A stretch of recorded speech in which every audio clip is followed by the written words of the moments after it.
নমস্কার। যুক্তি তর্ক সঙ্গে অর্কই আপনাদের স্বাগত। আপনাদের সঙ্গে আমি অর্কপ্রভ সরকার। এই যে গত ফেব্রুয়ারি মাসে যে রাজ্য বাজেটটা প্রকাশিত হয়েছিল, তাতে এই বিজ্ঞান শিক্ষা, কারিগরি শিক্ষা এবং কি তথ্য প্রযুক্তি এইসবের জন্য বরাদ্দ কত জানেন? 100 কোটির আশেপাশে, সম্ভবত 82 কোটি টাকা। আর সংখ্যালঘু উন্নয়ন, মাদ্রাসা শিক্ষার জন্য বরাদ্দ কত বলুন তো? 5,700 কোটি টাকা। অর্থাৎ এই সরকারের মানসিকতা কি, এই সরকারের দৃষ্টিভঙ্গি কি, বাজেটের ছত্রে ছত্রে তার প্রকাশ।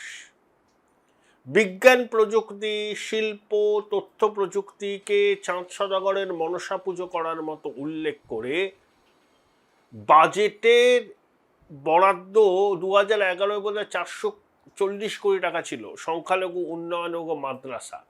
আর 15 বছরে সেটা কত বাড়ল, কত গুণ? 14 গুণ, 15 গুণ, 5,700 কোটি টাকা। অর্থাৎ আধুনিক শিক্ষা, বিজ্ঞান সাধনার দরকার নেই, মাদ্রাসা শিক্ষায় জোর দাও। সংখ্যালঘু উন্নয়ন মানে কতগুলো স্কলারশিপ, ইমাম মুয়াজ্জিমদের ভাতা। আর জাহাঙ্গীর, মুদাস্সার, কাইজার, শওকত এইসব স্ট্রং ম্যানদের মদত দেওয়া, যাতে ভোটের দিন সংখ্যালঘু অধ্যুষিত অঞ্চলেরা দাপিয়ে বেড়াতে পারে এবং মানুষের গণতান্ত্রিক অধিকারকে লুণ্ঠন করতে পারে। এদের জন্য জেড ক্যাটেগরির নিরাপত্তাও বরাদ্দ করে রাজ্য প্রশাসন। তাহলে আমাদের দিদিমণির সরকারের লক্ষ্যটা পরিষ্কার। তা আপনারা কি চান যে এরকম একটা সরকার যার একদম ফোকাস হচ্ছে মাদ্রাসা শিক্ষা, সংখ্যালঘু উন্নয়ন, যেখানে আধুনিক শিক্ষা, তথ্য প্রযুক্তি, পরিকাঠামো, শিল্পায়ন বাদ আর ভাতা দাও? মানুষকে ঠিক করতে হবে এই সরকার চান না এই সরকার চান না। কোনো যদি কিন্তুর ব্যাপার নেই। আপনাদের স্বনির্বন্ধ অনুরোধ, চ্যানেল সাবস্ক্রাইব করবেন, থ্যাঙ্কস বাটনে ক্লিক করতে ভুলবেন না। তাহলে এই সরকারের দৃষ্টিভঙ্গিটা জলবৎ তরল, কারোর বুঝতে কোনো অসুবিধা নেই। তাহলে এর বদল চান নাকি বদল চান না, এটা তো আমাদের ডিসাইড করতে হবে। বদল, পরিবর্তন এটা সময়ের দাবি, যুগের দাবি, সাধারণ মানুষের দাবি। স্থিতাবস্থা মানুষকে অকেজো করে দেয়, তার কর্মক্ষমতা নষ্ট করে দেয়, সে নতুন কিছু ভাবতে পারে না। দক্ষতার সাধনা কিভাবে উৎসাহিত হতে পারে সে সম্পর্কে তার নিজস্ব কোনো ধারণা গড়ে ওঠে না। আর যখন ভাতার একটা সর্বগ্রাসী প্রভাব সমাজে তৈরি হয়, তখন একটা অকর্মণ্য ক্ষয়িষ্ণু যুব সমাজ তৈরি হয়। একটি বেসরকারি সংস্থার শীর্ষকর্তা একবার বলেছিলেন, তারা কনস্ট্রাকশন, রাস্তা, ব্রিজ এইসবের সঙ্গে যুক্ত। তিনি আক্ষেপ করেছিলেন যে শ্রমিক পাওয়া যায় না, কাজ করতে ইচ্ছুক নয়। কারণ গ্রামের বাড়িতে ফিরে গেলে বিভিন্ন ভাতায় 10-12 টাকা হয়ে যায়, আর কাজ করে কি হবে, গতর খাটিয়ে কি হবে। অর্থাৎ এই যে ভাতার সাম্রাজ্য এই রাজ্যে প্রতিষ্ঠা হয়েছে, এবং সেই আমি ভাতা দেওয়ার কিন্তু বিরোধী নয়, কিন্তু শুধু ঋণ করে ভাতা দেওয়া যায় না। ভাতা দেওয়ার জন্য অর্থের সংস্থান রাখতে হয়। কল কারখানা, উৎপাদন, ট্রেডিং, সেটা হলেই তো সরকার রাজস্ব পাবে। তাহলে ভাতাও দিতে পারবে, পরিকাঠামোতেও বিনিয়োগ করতে পারবে। কিন্তু আমরা তো ওই রাস্তায় হাঁটিনি। দিদিমণি ঠিকই করে নিয়েছেন, তিনি কিছু করবেন না, তিনি শুধু ভাতা নামক ঘুষ দেবেন বাংলার মাতৃশক্তিকে, বাংলার যুব শক্তিকে, এবং সেটাই তার নির্বাচনী সাফল্যের মূল মন্ত্র ছিল এতকাল। এবার সেটা চ্যালেঞ্জের মুখে। তাহলে পরিবর্তন একটা দরকার। রাজ্যপাল আর.এন. রবি থেকে শুরু করে সাধারণ চায়ের দোকানে বসা মানুষও কিন্তু এবার বলছেন এবার পাল্টানো দরকার। এটা একটা নিছক রাজনৈতিক স্লোগান, সেটা বিজেপি করেছে, পাল্টানো দরকার, তাই বিজেপি সরকার। কিন্তু পাল্টানো দরকার কুচবিহার থেকে কাকদ্বীপ, তার প্রতিধ্বনি হচ্ছে। মানুষ হৃদয়ে পরিবর্তনের আকাঙ্ক্ষা সব সময় ধারণ করে, সব সময়। আর বাংলায় কি আছে, কাউকে ক্ষমতাসীন করলে মানুষ সময় দেন। কংগ্রেসকে 47 থেকে 67 দিয়েছিলেন আনইন্টারাপ্টেড। 67তেই তো নির্বাচনে 9 রাজ্যে কংগ্রেস ক্ষমতাচ্যুত হয় সারা দেশে। তারপরে 72 থেকে 77, মানে কংগ্রেসের 25 বছর, বামফ্রন্টের 34 বছর, আর তৃণমূলের 15 বছর। মানুষ দেখে নিয়েছে এরা কি করতে পারে, এদের দৃষ্টিভঙ্গি কি। যে বাম নেতারা বলেন না একমাত্র বিকল্প বাম, কি করে হয়? 34 বছর করেছেনটা কি? শেষে আপনাদের ঘুম ভাঙলো, শিল্প তাড়িয়ে শিল্প আনতে গেলেন, তাও তো কাজটা সম্পূর্ণ করতে পারলেন না। ফ্রন্টের মধ্যে ঐক্য হলো না, মমতা বন্দ্যোপাধ্যায় এবং নানা কিসিমের নকশাল একজোট হয়ে টাটা থেকে সিঙ্গুরকে তাড়ালো, নন্দীগ্রাম হলো না। একটা স্বপ্ন মানুষ দেখেছিল বুদ্ধবাবুকে সামনে রেখে, সেটা হলো না। এই যে গুজরাটে 91,000 কোটি টাকার বিনিয়োগ করে টাটা গোষ্ঠী চিপ কারখানা তৈরি করছে, আসামে হচ্ছে। একটা বিনিয়োগের খবর পান রাজ্যে? বিড়লা ওপাসের কারখানা চালুই হলো না, এলেনই না। ওই সংস্থার কর্ণধার এলেন না, কুমার মঙ্গলম বিড়লা।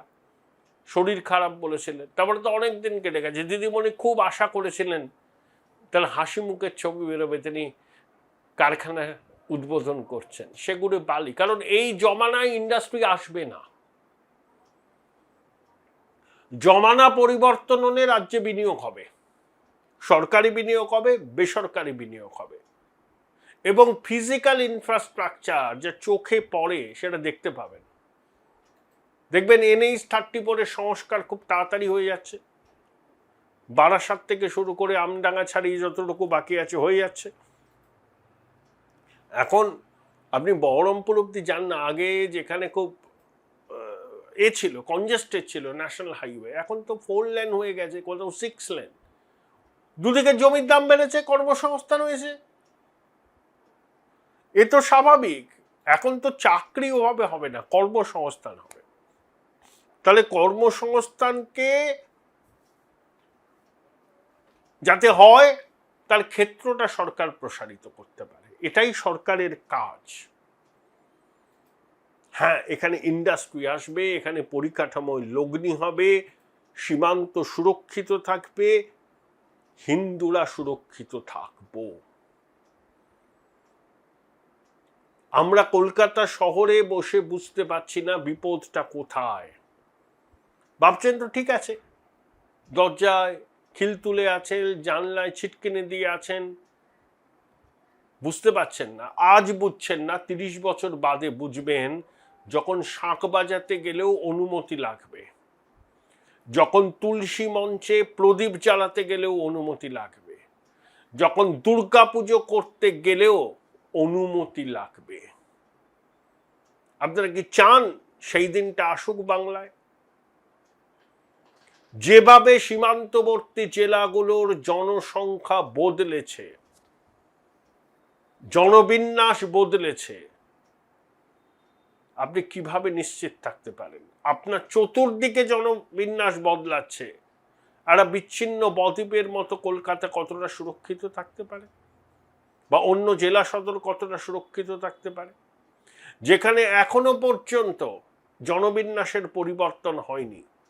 ধরুন বাঁকুড়া, পুরুলিয়া, পশ্চিম মেদিনীপুর, ভাববেন না যে ওখানে হবে না। গ্রামীণ হাওড়ার কি অবস্থা, হুগলির একটা বিস্তীর্ণ অঞ্চলের কি অবস্থা, দক্ষিণ 24 পরগনার কি অবস্থা, উত্তর 24 পরগনার বিস্তীর্ণ অঞ্চলে কি অবস্থা, মালদা, মুর্শিদাবাদ, উত্তর দিনাজপুরের কথা ছেড়ে দিন। না হলে একটা উচ্চিংড়ে বলতে পারে মুর্শিদাবাদে আমরা 70 ওরা 30 ভাগীরথীর জলে চোবাবো?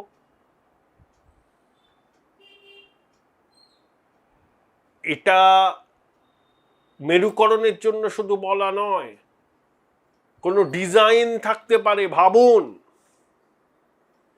নতুন করে কি উদ্বাস্তু হবেন? নতুন করে কি ছিন্নমূল হবেন?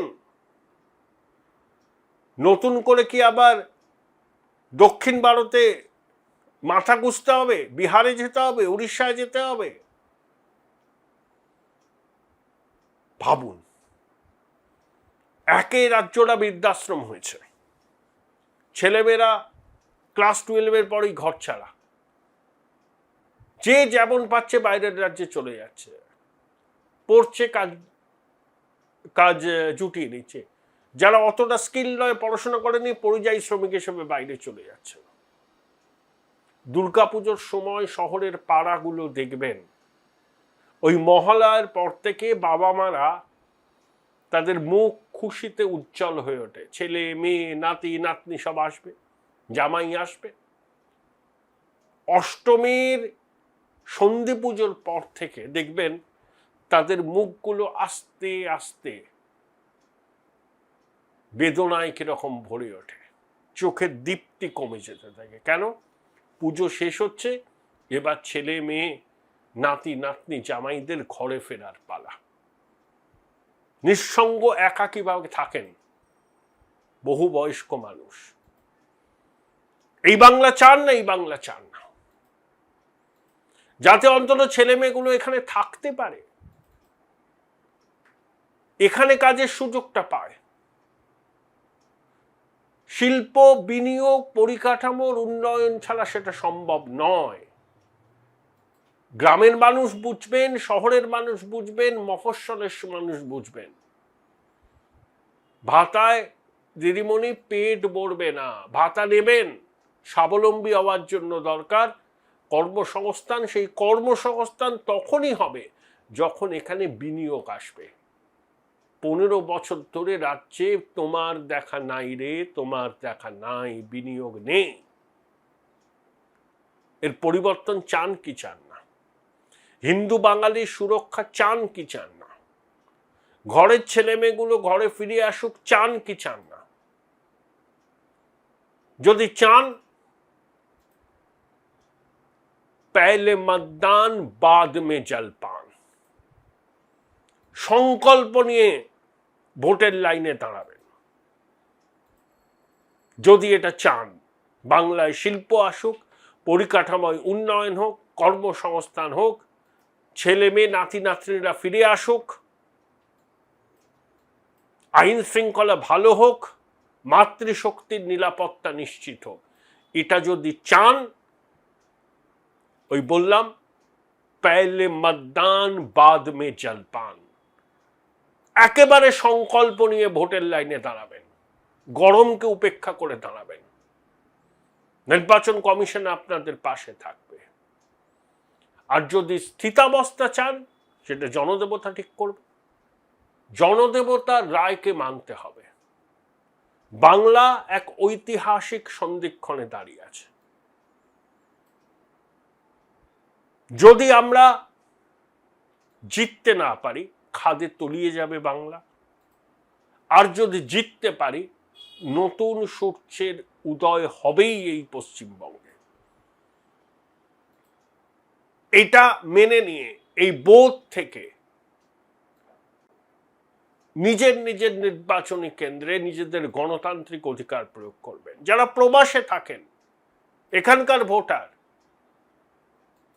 যে কোনোভাবে আসুন। হ্যাঁ, ফ্লাইটের ভাড়া বেশি, শেষ মুহূর্তে কাটলে ট্রেনের রিজার্ভেশন পাওয়া যায় না, কষ্ট করেও আসুন। বাংলাকে বাঁচানোর ভোট এটা। যে যেখানে আছেন, ব্যাঙ্গালোর, হায়দ্রাবাদ, দিল্লি, গুরগাঁও, গুজরাট, নয়ডা, মুম্বাই, যেখানে আছেন, ওড়িশা, ঝাড়খণ্ড, আসুন, ভোট দিন, ভোট দিন। রাজ্যকে বাঁচাবার লড়াই এটা, এ লড়াই জিততে হবে। তাই পাল্টানো দরকার। অবশ্যই দরকার। না পাল্টালে, না পরিবর্তন হলে স্থিতিজাড্য আমাদের গ্রাস করবে এবং খাদের অতলে তলিয়ে যাবে পশ্চিমবঙ্গ আর 11 কোটি বাঙালির ভবিষ্যৎ এবং স্বপ্ন।